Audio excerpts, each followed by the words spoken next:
Guhaye ikaze ukomeje gukurikira aka kanya kuri Giyiza TV Rwanda. Ni umwanya wo kugira ngo tuganire kuri byinshi bimaze iminsi bizenguruka ku mbuga nkoranyambaga muri kino gihe.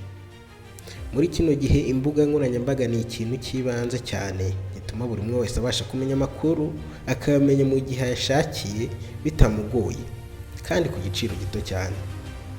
Muri iyi minsi nibwo humvikanye isezera ry'abanyamakuru batandukanye bava ku bitangazamakuru bimwe berekeza ahandi, kandi ibi bintu byabaye mu gihe gito cyane kitigeze kubaho mu bihe bigiye bitandukanye byagiye biranga ubuzima bwacu. Mu ijambo ryahindura ubuzima, hari umuhanga umwe muri ubu buzima wavuze ati nta kubaho usoma paje imwe y'igitabo kandi igitabo gifite paje nyinshi wakagombye kurambura ukamenya amakuru menshi agiye atandukanye abarizwa muri icyo gitabo. Nicyo rero abanyamakuru benshi batandukanye bakoraga mu kigo cy'itangazamakuru cy'igihugu RBA bakoze. Ese abo banyamakuru ni bande? Baba bakoze gute cyangwa se batekereje bate gukora izo mpinduka bakava kuri paje imwe berekeza ku yindi?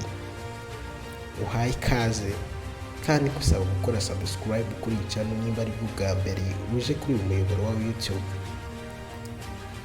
Ni Giyiza TV Rwanda.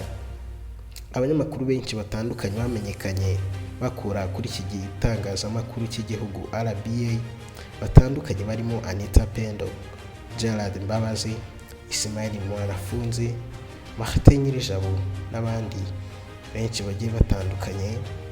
Birimo biravugwa ko rwose baba basezeye kuri iki gitangazamakuru cy'igihugu, kandi koko n'amakuru arabigaragaza ni impamo koko. Hari abanyamakuru bagiye basezera bava kuri iki gitangazamakuru cy'igihugu. Anita Pendo reka tuba ari we duheraho muri aka kanya.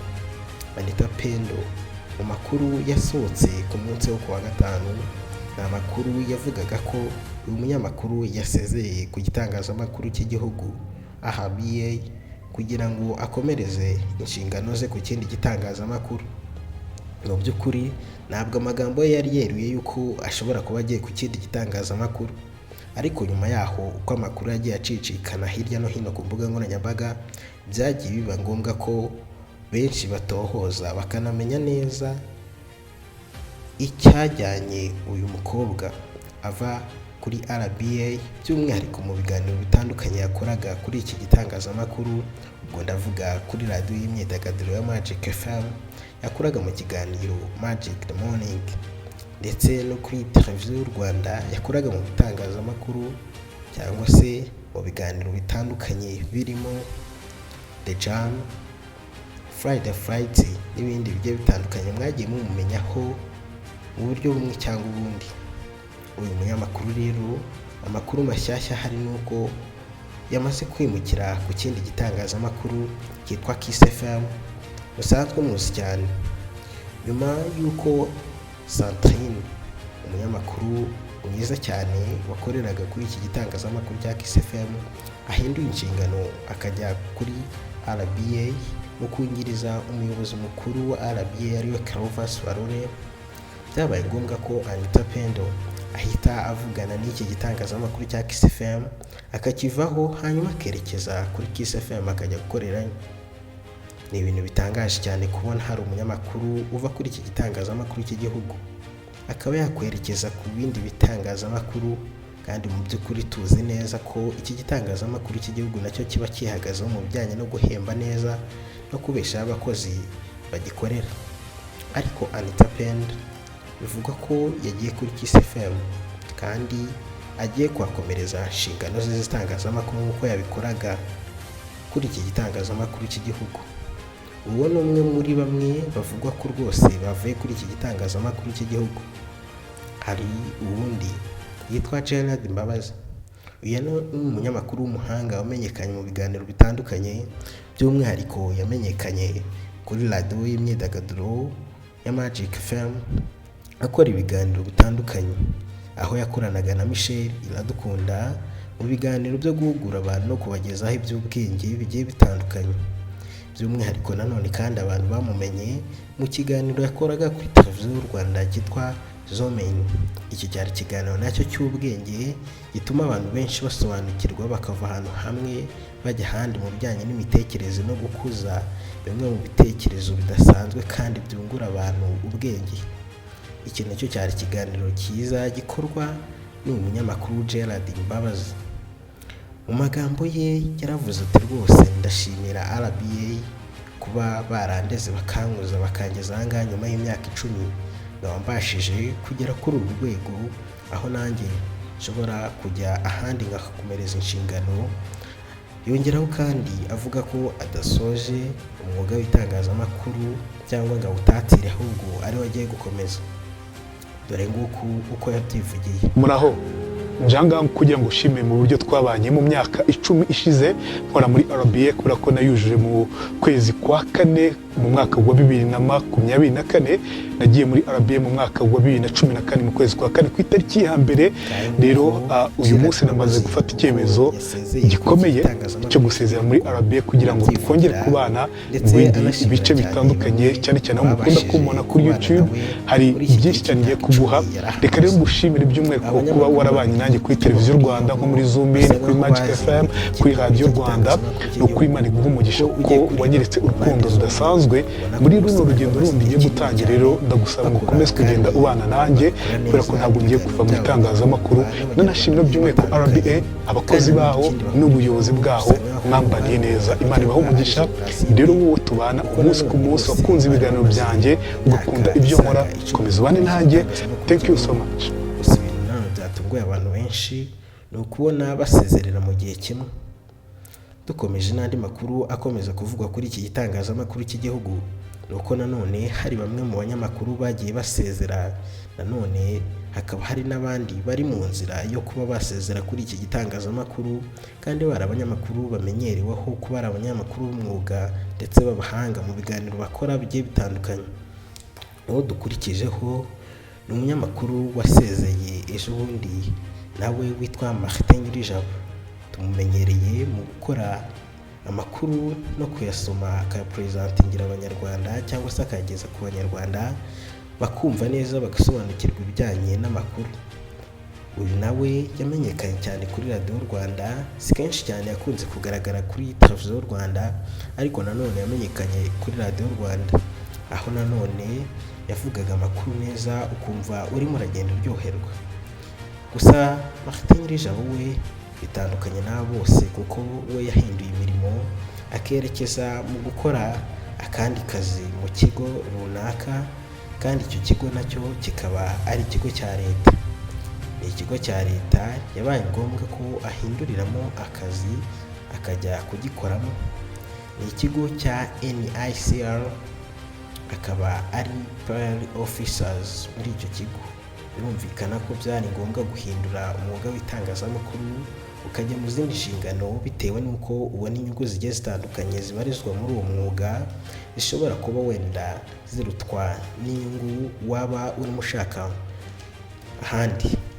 Nibyo twavugaga nyine byo guhindura page ukerekeza ahandi ukaba wahabona ibyo ukeneye muri ubu buzima, kuko kuguma kuri page imwe atari byiza.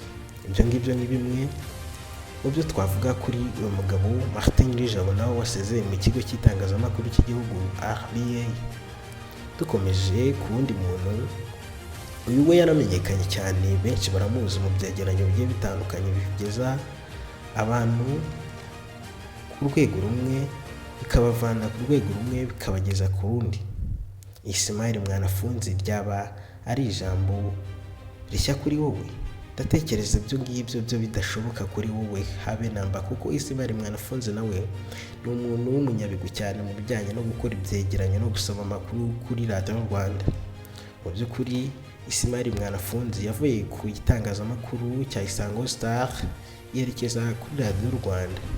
Gusa nanone mu makuru avuga ko Ismail Mwanafunzi yasinye amasezerano yo gukora ibyegeranyo kuri Radio Rwanda, atasinye amasezerano yo kujya asoma amakuru. Aya makuru nanone kandi avuga ko Ismail Mwanafunzi ashobora kuba agiye kuzajya akora ibiganiro baramuru cyangwa se ibyo twita documentaire gusa kuri radiyo Rwanda no kuri televiziyo Rwanda, aho kugira ngo ajye agaragara mu gusoma amakuru kuri radiyo Rwanda. Ibi nabyo ni ibyo kwibazwaho ndetse ni nabyo abantu benshi bibajijeho bavuga bati ese iki kigo cy'itangazamakuru cy'igihugu kubera iki ibi bintu birimo kukibaho kandi bikakiberaho mu bihe bimwe nta kintu gihindutse kuri byo muri kino gihe. Ismail Mwanafunzi kimwe n'abandi benshi bagiye batandukanye bagiye baca kuri iki gitangazamakuru bakajya kwikorera ku giti cyabo, byagaragaye ko rwose harimo abataranyuzwe n'imikoranire yabo n'iki gitangazamakuru. Ariko nanone nk'uko twakomeje kugenda tubivuga, mu buzima habamo guhindura paje, ukaba wava ahantu hamwe ukerekeza ahandi. Ibyo ngibyo byo nta nubwo ari n'igitangaza cyane kuba umuntu yava ahantu hamwe akerekeza ahandi, bityo kugira ngo abashe kuronka ibyo akeneye. Hari undi munyamakuru witwa Asumta, nawe ni umunyamakuru w'umuhanga wavuye kuri Radio 10 akaza kuri radiyo Rwanda. Uyu nawe byaje kurangira asezeye kuri iki gitangazamakuru, avuga ko agiye gukora indi mirimo imwerekeyeho itandukanye ariko atabashije gutangaza izina. Asumta nawe ni umunyamakuru w'umuhanga mu bijyanye no gusoma amakuru ndetse no kuyabwira abantu bakamenya hirya no hino uko biba byifashe, hanyuma bagasobanukirwa bakamererwa neza. Ntabwo ari igitangaza kuba rero buri umwe wese yahindura inshingano bitewe n'icyo ashaka kugeraho. Gusa nanone aya aba ari amakuru y'ingenzi kuri buri umwe wese wakwifuza kumenya ibyerekeye kuri iki gitangazamakuru cy'igihugu.